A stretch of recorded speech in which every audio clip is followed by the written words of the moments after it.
عن عثمان بن عفان رضي الله عنه قال قال رسول الله صلى الله عليه وسلم من توضأ فأحسن الوضوء خرجت خطاياه من جسده حتى تخرج من تحت أظفاره رواه مسلم۔ حضرت عثمان بن عفان رضی اللہ تعالیٰ عنہ روایت کرتے ہیں کہ نبی کریم صلی اللہ علیہ وسلم نے ارشاد فرمایا کہ جس آدمی نے وضو کیا پھر اچھی طرح اس وضو کو ادا کیا تو اس کے گناہ اس کے بدن سے سب کے سب نکل جاتے ہیں، حتیٰ کہ اس کے ناخن کے نیچے چھپے ہوئے گناہ بھی نکل جاتے ہیں۔ اس حدیث کو امام مسلم رحمۃ اللہ علیہ نے روایت کیا۔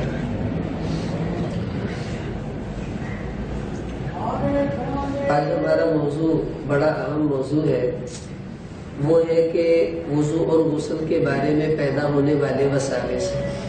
دیکھیں، یہ بڑی عجیب بیماری ہے جو بہت سے لوگ اس کے اندر مبتلا ہیں، اور شاید ہی کوئی 10 میں سے 2 آدمی بچتے ہیں جن کو یہ بیماری نہیں ہے۔ اور یہ عجیب عجیب وساوس ہیں، میں انشاءاللہ ان کی تفصیل بھی عرض کروں گا، ان کا علاج بھی آ جائے گا۔ پہلے سمجھنے کی ضرورت یہ ہے کہ یہ وساوس آتے کیوں ہیں۔ سب سے بڑی وجہ ترمذی شریف کی روایت ہے، آپ صلی اللہ علیہ وسلم نے ارشاد فرمایا کہ ان للوضوء شیطانا یقال له الولہان، شیطان کی یہ خاص اولاد ہے جو وضو کے لیے اس نے مقرر کی ہوئی ہے، اور اس کا نام ہے ولہان۔ اب یہ کرتے کیا ہیں کہ ان کا کام ہے بندوں کے وضو میں شک پیدا کرنا۔ اب یہ اسپیشل فورس ہے شیطان کی جو ہمارے اوپر مقرر ہے کہ ان کے وضو میں شک پیدا کرنا ہے۔ تو اللہ کے حبیب نے فرمایا فاتقوا وساوس الماء، اس لیے میں تمہیں نصیحت کرتا ہوں کہ پانی کے وسوسوں سے تم اپنے آپ کو بچانے کی کوشش کرنا، کیونکہ اس شیطان نے تمہیں ان وسوسوں میں ڈالنا ہی ڈالنا ہے۔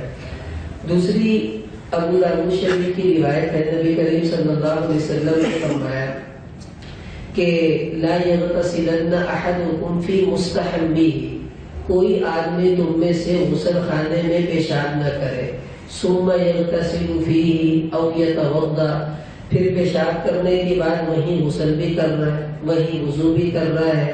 فرمایا فإن عامۃ الوسواس منہ، عام طور پر جو وسوسوں کی بیماری ہے وہ اسی وجہ سے لگتی ہے۔ یہ اللہ کے نبی نے خود بتایا ہے کہ وساوس لگنے کی وجوہات کیا ہے کہ پیشاب کرتا ہے آدمی غسل خانے میں، پھر وہی غسل بھی کر رہا ہے، وہی وضو بھی کر رہا ہے۔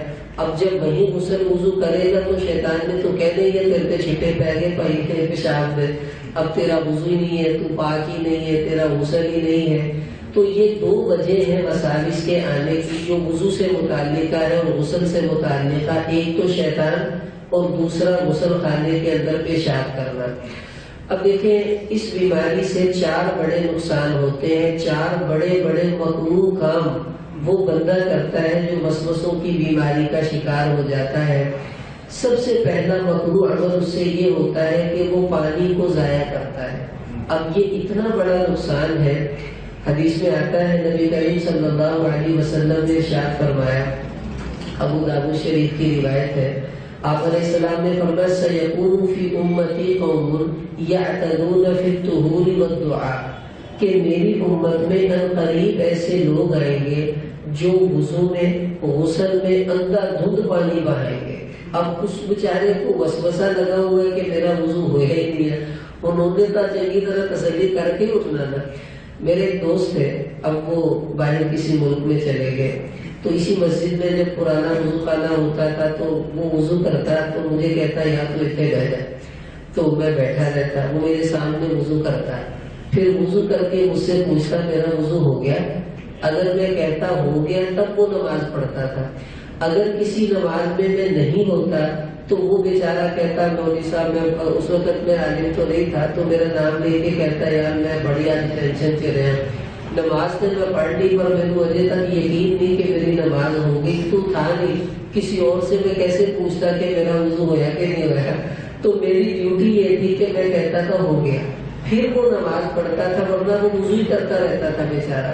تو حضور علیہ السلام نے فرمایا کہ پہلا برا کام جو وسوسے والے بندے سے ہوتا ہے وہ یہ کہ وہ بیچارہ پانی ضائع کرتا ہے، اور اتنی بڑی اللہ کی نعمت مفت میں بہا رہا ہے۔ دوسرا بڑا نقصان کیا کرتا ہے، وہ اپنا وقت ضائع کرتا ہے۔ ابن ماجہ میں روایت آتی ہے، حضرت سعد رضی اللہ تعالیٰ عنہ وضو کر رہے تھے اور پانی کافی ضائع کر رہے تھے۔ آپ علیہ السلام گزرے، آپ نے فرمایا ما ھذا الصرف یا سعد، اے سعد یہ کیوں اتنا تم پانی بہا رہے ہو اور اسراف کر رہے ہو؟ تو سعد رضی اللہ عنہ کہنے لگے افی وضو بھی اسراف یا رسول اللہ، اے اللہ کے رسول کیا وضو میں بھی فضول خرچی ہوتی ہے؟ آپ صلی اللہ علیہ وسلم نے فرمایا نعم وَإِن كُنْتَ عَلَى نَهْرٍ جَارٍ، اگر تو کسی نہر پہ بیٹھ کے بھی وضو کرے گا وہاں پر بھی فضول خرچی ہوگی۔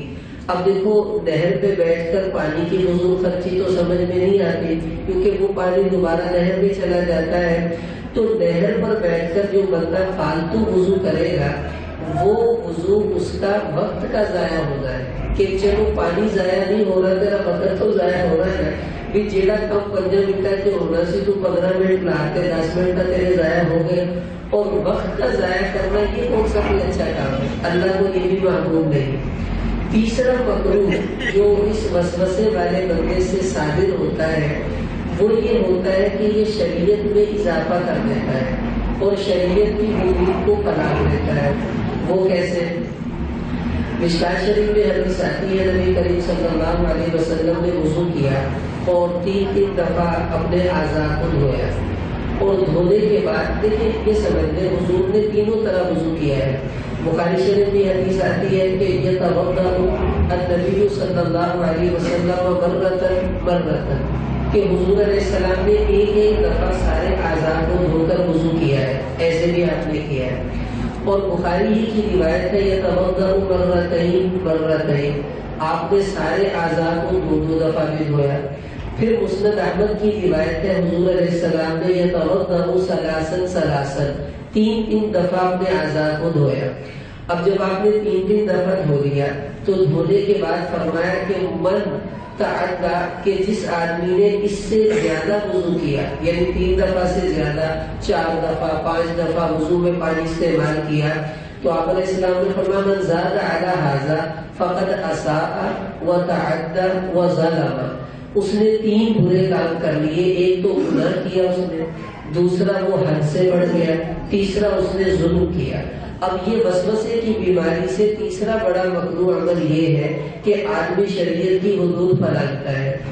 چوتھا بڑا مکروہ جو وسوسے والا بندہ جس میں مبتلا ہوتا ہے وہ یہ کہ اس کا وضو نبیوں کے طریقے کے خلاف ہوتا ہے۔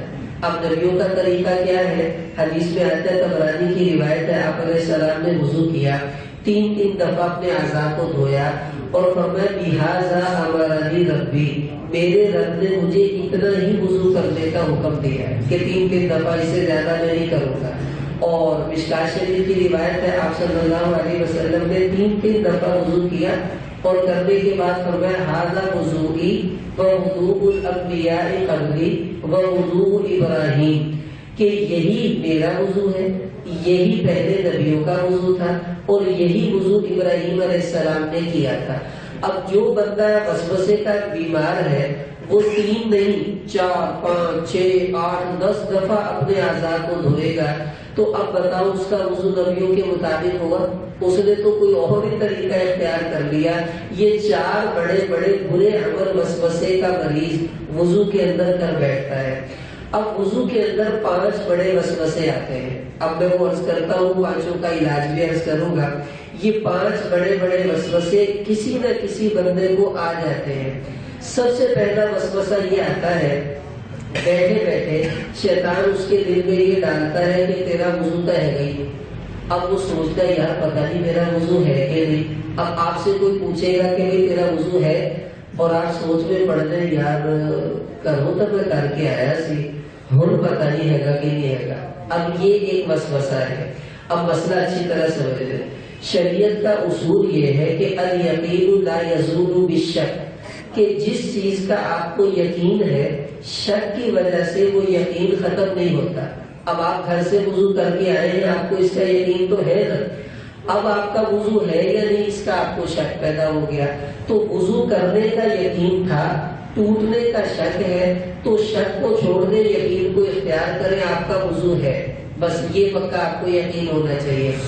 اب دوسری صورت یہ کہ آپ کو یہ یقین ہے کہ میں نے پیشاب کیا تھا، یعنی میرا وضو نہیں ہے. اب یہ شک ہے کہ پتہ نہیں میں نے بعد میں وضو کر لیا تھا کہ نہیں کر لیا تھا.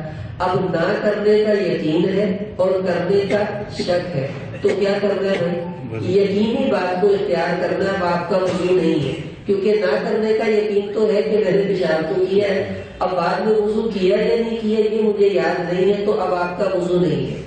تیسری صورت یہ ہوتی ہے، آپ کو یہ یاد ہے میں ٹوٹیوں پہ گیا تھا، یہ بھی یاد ہے میں نے ٹوٹی کھولی تھی یا لوٹا رکھا تھا، اب اگلی بات بھول گئی، پتہ نہیں میں نے وضو کیا تھا یا نہیں کیا تھا.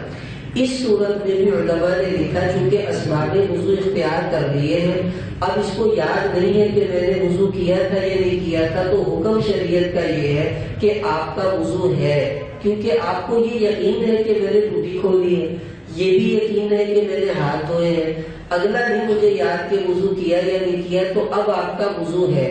اب جب شیطان یہ آپ کو وسوسہ ڈالے کہ تیرا وضو ہے کہ نہیں ہے، آپ نے یہ دیکھنا یقین کیا ہے شک کیا ہے.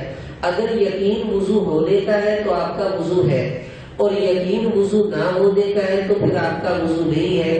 تو یہی اس وسوسے سے نکلنے کا علاج بھی ہے اور یہی اس کا مسئلہ بھی ہے. دوسرا وسوسہ جو شیطان وضو کے بارے میں پیدا کرتا ہے وہ یہ کہ تیری ہوا خارج ہوگی لہذا تیرا وضو نہیں ہے. یہ بڑا اہم مسئلہ ہے، اس کو توجہ سے سنیں. حدیث میں آتا ہے نبی کریم صلی اللہ علیہ وسلم نے ارشاد فرمایا کہ یاتی شیطان، کہ شیطان تمہارے پاس نماز کی حالت میں آتا ہے اور وہ تمہیں آ کر کہے گا احدثت، کہ بھائی تیرا وضو ٹوٹ گیا کیونکہ تیری ہوا خارج ہو گئی ہے. اب یہ حضور ہمیں وسوسہ بھی بتا رہے ہیں، اس کا علاج بھی بتا رہے ہیں. آپ علیہ السلام نے فرمایا شیطان تمہیں کہے گا احدثت، کہ تیرا وضو ٹوٹ گیا، تیری ہوا خارج ہو گئی ہے، تو تم شیطان کو کہو فلیقل فی نفسہ کذبت، اپنے دل میں کہو کہ تو جھوٹ بول رہا ہے، میرا وضو نہیں ٹوٹا. دیکھو میں نے پہلے درس میں عرض کیا تھا کہ وسوسوں کا علاج یہ ہے کہ بندہ ڈھیٹ ہو جائے. جو بندہ ڈھیٹ نہیں ہو سکتا وہ وسوسوں سے بچ نہیں سکتا، جو ڈھیٹ ہو جائے گا وہ وسوسوں سے بچے گا. اب یہ میں نے کہاں سے بات کی تھی؟ اسی روایت سے کہ اللہ کے نبی نے فرمایا فلیقل فی نفسہ کذبت، شیطان کہے گا تیرا وضو ٹوٹ گیا، تو تم ڈھیٹ ہو کر کہو تو جھوٹ بول رہا میرا وضو نہیں ٹوٹا. اب دوسری بات کیا ہے؟ دوسری روایت میں آپ علیہ السلام نے ارشاد فرمایا، مسلم شریف کی روایت ہے کہ فلا یخرجن احدکم من المسجد، جب بھی تمہیں شیطان یہ وسوسہ ڈالے کہ تیری ہوا خارج ہو گئی ہے تو تم نے کبھی مسجد سے اٹھ کے نہیں جانا، کبھی وضو کرنے نہیں جانا، حتی یسمع صوتا او یجد ریحا. اب یہ اللہ کے نبی بتا رہے جب تک تمہیں اپنے ہوا نکلنے کی آواز سنائی نہ دے یا ہوا نکلنے کے بعد تمہیں بو نہ سنگی، اگر ہوا کی آواز آ گئی ہے تو بھی سمجھ لو وضو ٹوٹ گیا، یا بو محسوس ہو رہی ہے تو بھی سمجھ لو وضو ٹوٹ گیا. اگر تمہیں ہوا کی آواز نہیں آئی یا بو نہیں آئی تو حضور فرمانے مسجد سے جانے کی ضرورت نہیں، تمہارا وضو ہے. یہاں ایک مسئلہ سمجھ لیں. دیکھیں دو باتیں ہیں، ایک ہے ہوا کے نکلنے کا یقین، اگر تو آپ کو یقین ہے کہ میری ہوا خارج ہو گئی ہے، اب بھلے آواز آئے یا نہ آئے، بو آئے یا نہ آئے، آپ کا وضو ٹوٹ گیا ہے. حدیث میں آتا ہے اذا قصا احدکم، اگر تم میں سے کسی کی ہوا خارج ہو گئی، اس کو یقین ہو گیا ہے، فلینصرف ولیتوضا وليعيد الصلاۃ، اس کو چاہیے واپس جائے، وضو کرے، دوبارہ نماز پڑھے، کیونکہ وضو نہیں ہے تو پھر اس کی نماز بھی نہیں ہوئی نا. اب یہ جو علاج ہے یہ اس بندے کا علاج ہے جس کو وسوسہ ہے کہ میری ہوا خارج ہوئی ہے اور ہوئی نہیں ہے، لیکن اس کو شک ہے کہ لگتا ہے میری ہوا خارج ہو گئی ہے. تو حضور اس کو فرما رہے ہیں کہ تو سوچ کہ تجھے آواز آئی ہے تو دل میں آئے گا آواز تو نہیں آئی، اچھا تجھے بو آئی ہے تو وہ کہے گا بو بھی نہیں آئی. تو حضور فرما رہے پھر کس نے تجھے کہا تیرا وضو ٹوٹا؟ تیرا وضو نہیں ٹوٹا، تو مسجد ہی میں بیٹھ، تیرا وضو ہے. اب جس بندے کو وسوسے کی بیماری ہے اس کو یہ سوچنا چاہیے کہ یار آواز بھی نہیں آئی، بو بھی نہیں آئی، تو پھر کیسے وضو ٹوٹ گیا میرا؟ اگر یقین یہ اچھی طرح سمجھ لے کہ پکے ٹھیک ہو جاؤ، ہوا بھی خارج ہو گئی ہے، انہیں ٹھیک ہو گیا، یا آواز تو آئی نہیں، منہ تے آئی نہیں، پر ٹھیک ہے کوئی گل نہیں، مولوی صاحب نے کیا سکھایا؟ بھائی یہ اس بندے کو بتا رہے ہیں جس کی ہوا خارج نہیں ہوئی لیکن اسے وسوسہ ہے کہ ہو گئی ہے. اس کو اللہ کے نبی نے علاج کے طور پر فرمایا جب تک بو نہ آئے، آواز نہ آئے، تم یہی سمجھو میرا وضو ہے اور میرا وضو نہیں ٹوٹا. مولانا محمد یعقوب نانوتوی رحمۃ اللہ علیہ، اب دیکھو وسوسے کیسے آتے ہیں اور بندے کو کیسے نپٹنا چاہیے. کہنے لگے میں امام مسجد تھے کہ گھر سے نکلے شیطان نے وسوسہ ڈالا کہ تم نے موضوع پر مسا تو کیا نہیں، تو میں جلدی سے واپس گیا، میں نے موضوع پر مسا کیا، نماز پڑھائی. اگلے دن میں نماز پڑھانے گیا تو مسجد میں پہنچا تو شیطان نے وسوسہ ڈالا تم نے موضوع پر مسا تو کیا نہیں، تو میں نے جلدی سے وسوسہ کیا اور آ کر نماز پڑھائی. اگلے دن مصلی پہ کھڑا ہو گیا، نیت باندھنے لگا، شیطان نے کہا بابا جی مسا تو کیتا ہی تجھے؟ کہتے میں نے کہا نہیں کیا. تو پھر تو شیطان مجھے کہنے لگا کہ پھر تیرا وضو نہیں ہوا. میں نے کہا نہیں ہوا تو نہ سے. کہنے لگا پھر تیری نماز نہیں ہوگی. میں نے کہا نہیں ہو تو نہ سے. کہنے لگا کہ جب تیری نماز نہیں ہوگی تو تجھے گناہ ملے گا. تو میں نے شیطان سے کہا گناہ مجھے ملے گا نا، تجھے کیا ٹینشن ہے، تو یہاں سے نکل، آج تو بے وضو ہی پڑھوں گا نماز جو مرضی ہو جائے. کہنے لگے جب میں پکا ہو گیا اس کے بعد مجھے شیطان کا وسوسہ نہیں آیا. شیطان نے کیا بھی ایسے اور پکا ہی ٹھیک ہو گیا تو مجھے کہنا. اب جو بندہ وسوسے میں پڑ جائے گا شیطان اس سے کھیلتا رہے گا، اور جو ڈھیٹ ہو جائے گا اس کو شیطان کہے گا بھی یہ چھٹو ہے میرے مت ہے، یہ اپن کچھ نہیں کہنا. تو یہ اللہ کے نبی نے ہمیں بتایا علاج ڈھیٹ ہو جاؤ.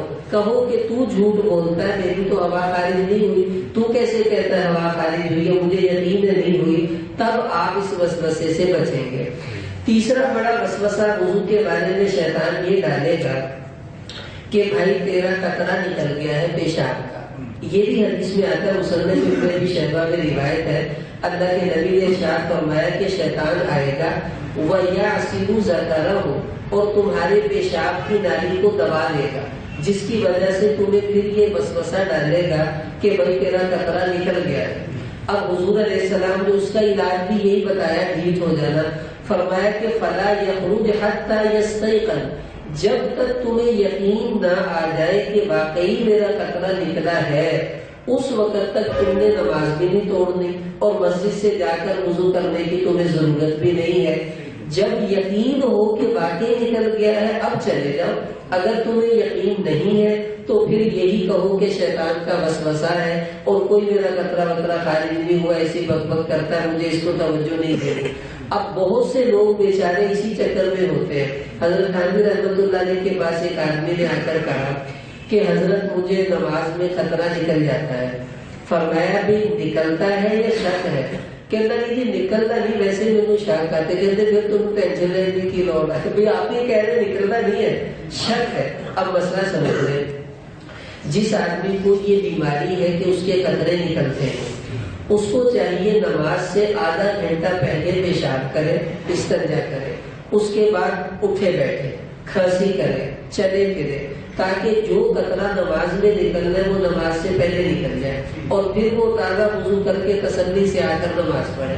اب ہوتا کیا ہے، لوگ بھاگے بھاگے آتے ہیں، 3 منٹ نماز کھڑی ہونے میں پڑھے، اب جلدی سے بیت الخلا جائے گا، فٹافٹ آدھا پیشاب کیا، آدھا رہ گیا، وہ اندر نماز سے نکلنا.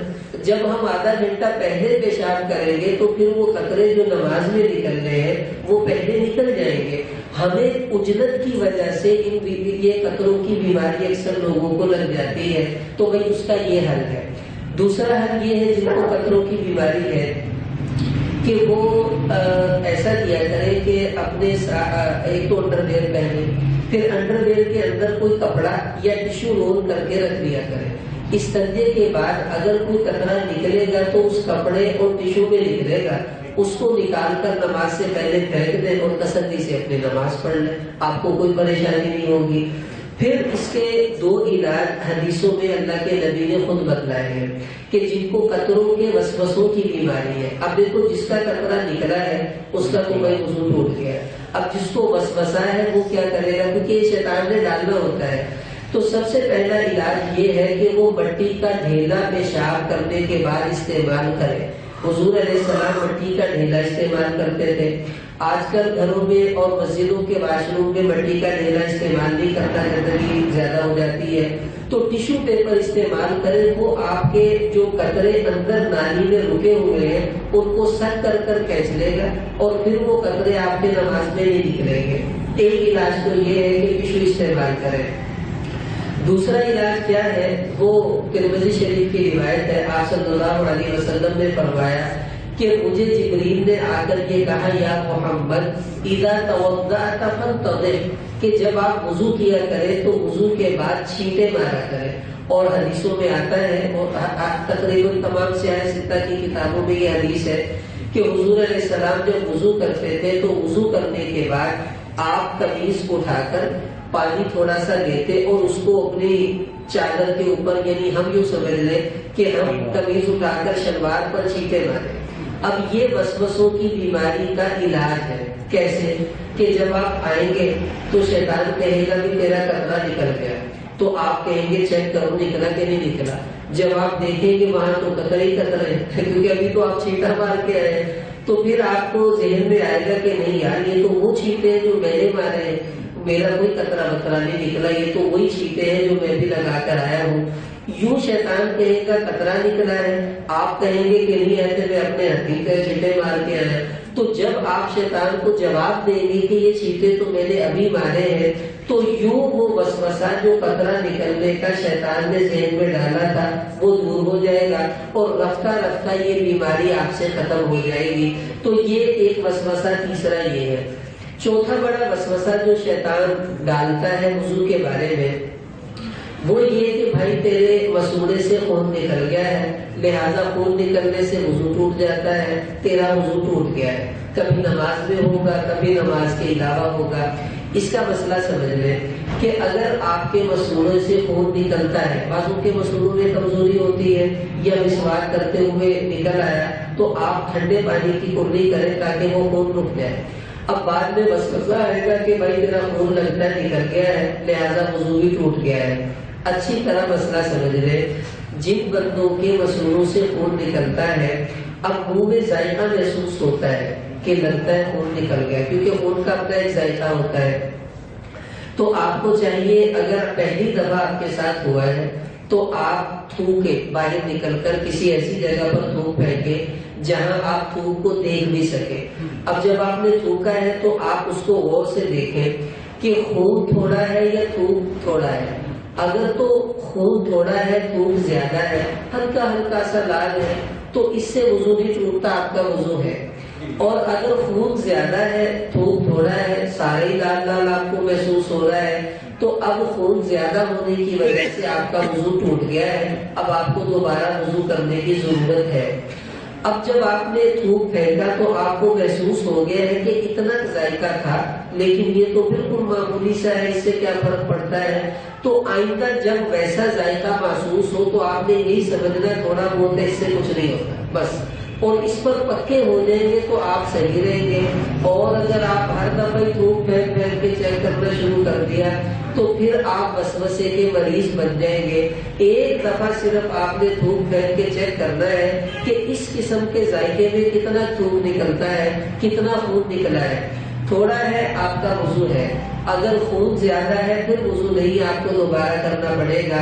تو اس وسوسے سے نپٹنے کا یہی حل ہے, ایک دفعہ چیک کر لیں, اس کے بعد پھر اپنے آپ کو سمجھائیں کہ یار یہ اتنا ہی ذائقہ ہے جیسا پہلے تجھے آیا تھا, تو اتنا ہی خون ہوگا جتنا پہلے نکلا تھا, لہٰذا تیرا وضو نہیں ٹوٹا, وضو ہے. پانچواں وسوسہ جو شیطان وضو کے بارے میں ڈالتا ہے وہ یہ ہے کہ داڑھی تیری جو ہے وہ گیلی نہیں ہوئی, لہذا تیرا وضو بھی نہیں ہوا. اب اس کو اچھی طرح سمجھ لیں, داڑھی دو قسم کی ہے. ایک وہ داڑھی ہے جس میں کھال نظر آتی ہے, جیسے میری یہ دائیں بائیں کی داڑھی بالکل ہلکے بال ہے, تو آپ قریب آئیں گے تو آپ کو میرے اندر کی کھال نظر آئے گی. ایسی جو داڑھی ہے اس کو تو دھونا ضروری ہے، پانی اندر داخل کرنا ہر بندے کے لیے وضو میں بھی غسل میں بھی ضروری ہے۔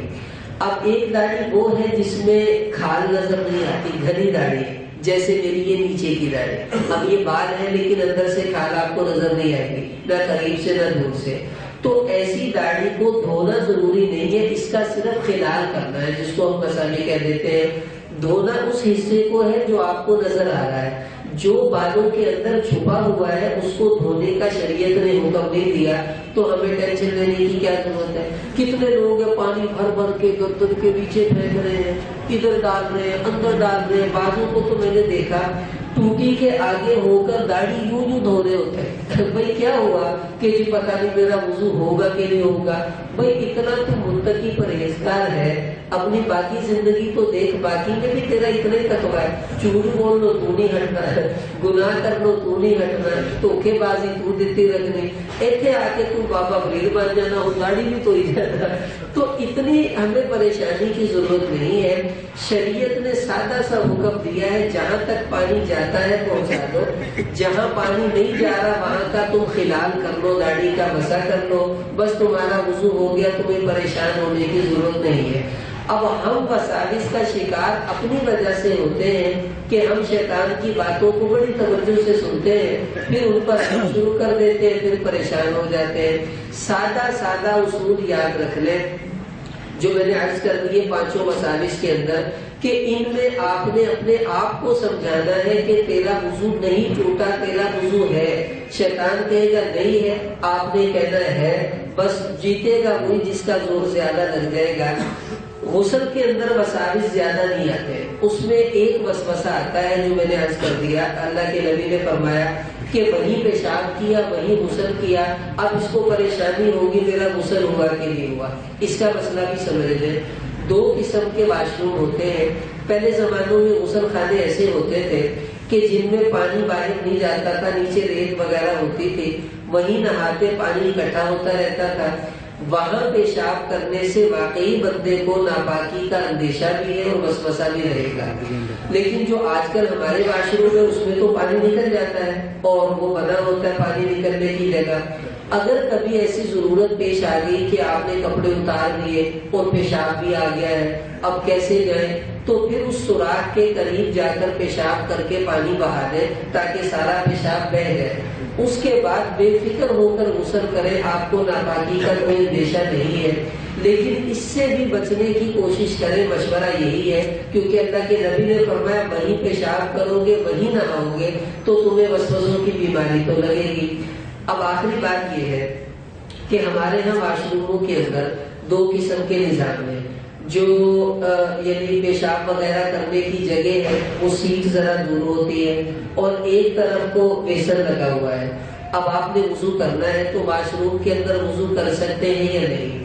دیکھیں جہاں بھی آپ وضو کر رہے ہیں، جو بھی جگہ ہے، آپ نے یہ دیکھنا ہے کہ وضو کا پانی نیچے گرے گا تو آیا جس جگہ پر وہ گرے گا وہ پاک ہے یا ناپاک ہے؟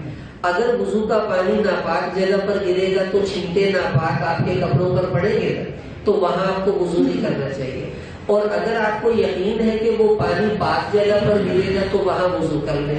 اب واش روم کے اندر آپ بیسن پر وضو کریں گے، سارا پانی تو بیسن پہ گرنا ہے تو وہ نیچے تو نہیں گرے گا، اور نیچے گرے گا بھی تو پیشاب کی جو جگہ ہے وہ تو دور ہے اور وہاں تک پانی کے چھینٹے جائیں گے بھی نہیں، تو بے فکر ہو کر آپ وضو کر سکتے ہیں۔ لیکن باتھ روم کے اندر دعائیں نہیں پڑھنی آپ نے، نہ بسم اللہ، نہ وضو کے بعد کی دعا۔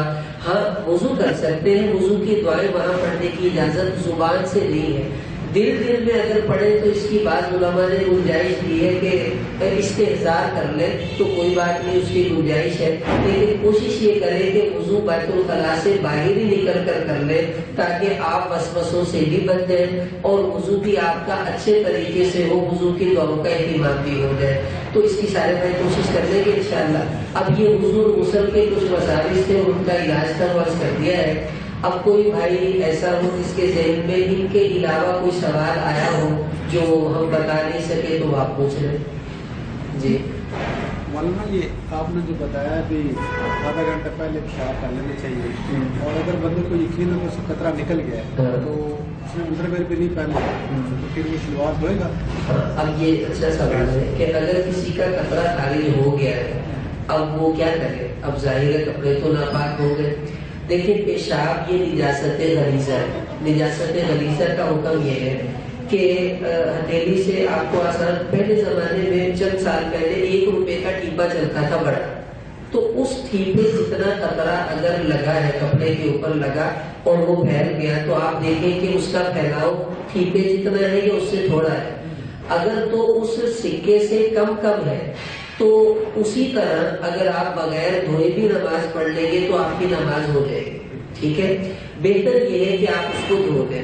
یہ مسئلہ تب پیش آئے گا کہ نماز میں آپ کا قطرہ نکل گیا تھا، بعد میں آپ نے سلام پھیر کے دیکھا تو وہ بالکل تھوڑا سا قطرہ نکلا ہے، تو اس نکلنے سے وضو تو آپ کا ٹوٹ گیا تھا لیکن کپڑے آپ کے پاک ہی سمجھے جائیں گے شریعت میں. کہ اگر آپ کا وضو تھا اور بس قطرہ نکلا، آپ نے وضو تو کر لیا، قطرے کو دھونا یاد نہ رہا، کپڑے پر لگا رہا، اگر وہ قطرہ رکنے سے چھوٹا تھا تو آپ کی نماز ہو گئی ہے، دہرانے کی ضرورت نہیں. اگر وہ قطرہ جو نکلا ہے وہ اس ٹھیپے کے برابر تھا یا اس سے زیادہ تھا تو پھر آپ کے کپڑے ناپاک سمجھے جائیں گے، اب آپ کی نماز نہیں ہوئی، اس کو دوبارہ پڑھنا پڑے گا. تو مشورہ یہ ہے کہ آپ اس کا سائز ناپنے کی کوشش نہ کریں. نکل گیا ہے، لگ گیا ہے، اس کو دھو لیں. کتنے وہ کے چکر سے باقی ہوتے ہیں وہ سب بندہ کہ چل کوئی نہیں جا رہا ہے، اس کو دھو لینا چاہیے. اب یہ سمجھے جس جگہ پر وہ قطرہ لگا ہے وہی جگہ ناپاک ہوئی ہے، اتنی ہی دھونی ہے، ساری شلوار دھونے کی ضرورت نہیں ہے، بس اتنی ہی جگہ دھوئیں، اس کے بعد اپنی نماز پڑھیں. اور یہ جب وضو کر کے فارغ ہوتا ہے تو اس کو معلوم ہو جاتا ہے کہ مطلب ہوا خارج ہوتی ہے، تو شروع سے لے کر وضو کرنا چاہیے جب وہ جائیں گے شروع سے صاف ڈالیں. وضو کرنا تھا مثلاً منہ دھو لیا اور بازو دھونا تھا، ہوا خارج ہوگی تو اب نئے سرے سے وضو ہوگا. جیسے نماز پڑھ رہے ہوں گے 4 رکعتیں تو تیسری رکعت میں وضو ٹوٹ گیا تو اب ہم دوبارہ کیا کریں گے؟ 1 رکعت تھوڑی پڑھنی، دوبارہ ساری پڑھنی ہوتی ہے. وہ سب نماز اور سارے وضو کے پچھلے وہ ضائع ہو جائیں گے. نئے سرے سے اس کو پھر وضو کرنا جو ہے وہ پڑے گا، کیونکہ جتنا ہوا تھا وہ باطل ہو گیا، پھر نئے سرے سے اس کو شروع کرنا ہے. ایک مجھے بات ضمن یاد آ گئی. دیکھیں بعض لوگوں کو یہ بڑی زبردست بیماری ہے کہ پوری نماز میں مسالہ کمزور ہو گیا ہے، بڑھاپا آ گیا ہے، قطرے نکلتے ہی رہتے ہیں، ان کا کنٹرول نہیں ہے اپنے مسالے پر. اب وہ رکوع میں جائیں گے تب بھی قطرہ نکلے گا، سجدے میں جائیں گے پھر پہلی رکعت میں بھی نکل رہا ہے، دوسری میں بھی نکل رہا ہے. اس بندے کو کہتے ہیں، اس کو سلسل بون کی بیماری ہے، یہ معذور ہے. اس کا حکم یہ ہے کہ یہ اسی طرح نماز پڑھتا رہے، اس کا نہ وضو ٹوٹتا ہے، نہ اس کے کپڑے شریعت میں ناپاک سمجھے جاتے ہیں. بخاری شریف میں حدیث آتی ہے، فاطمہ بنت ابی حبیش یہ آئی، ان کو بیماری تھی، ان کا خون نکلتا رہتا تھا ہر وقت، استحاضہ. یہ کہنے لگی یا رسول اللہ میرا خون نکلتا رہتا ہے، میں بڑی پریشان ہوں، کیا کروں؟ آپ علیہ السلام نے فرمایا تو ایسی ہی نماز پڑھ. وَإِن قَطَرَتِ الدَّمُ عَلَى حَصِيرِكِ اگرچہ خون کے قطرے نکل کر تیرے مصلے پہ گرتے رہے تو نے اس کی ٹینشن نہیں لینی، تیرے کپڑے بھی پاک، تیرا وضو بھی ہے، تیرا مصلہ بھی پاک ہے، تو نے ایسی نماز پڑھنی ہے. اس کو کہتے ہیں معذور. معذور کا حکم اور ہوتا ہے، تندرست کا حکم اور ہوتا ہے. ایسے بندے کے لیے یوں ہی نماز پڑھنے کا حکم ہے. لیکن یہ وہ ہے جو 4 رکعتوں میں سے ہر رکعت میں اس کا قطرہ نکلے گا، اور جس کا 4 رکعتوں میں 1 دفعہ نکلے گا یہ معذور نہیں ہے. یہ تو اکثر لوگوں کو ہو جاتا ہے. ایسی کسی کی نصیر چل رہی ہے اور رک ہی نہیں رہی، وہ بھی ایسی نماز پڑھے گا. اور اسی طرح بعض لوگوں کو ری کی بیماری ہوتی ہے کہ ان کی ہوا تھوڑی تھوڑی دیر بعد بنتی ہے نکلتی ہے، بنتی ہے نکلتی ہے. اب وہ بیچارہ کتنی دفعہ وضو کرے؟ اس کا حکم بھی یہ ہے کہ اس کی نماز میں جتنی دفعہ ہوا نکلتی ہے نکلتی رہے، وہ نماز پڑھے، اس کی نماز ہوگی، اللہ کے یہاں قبول ہے.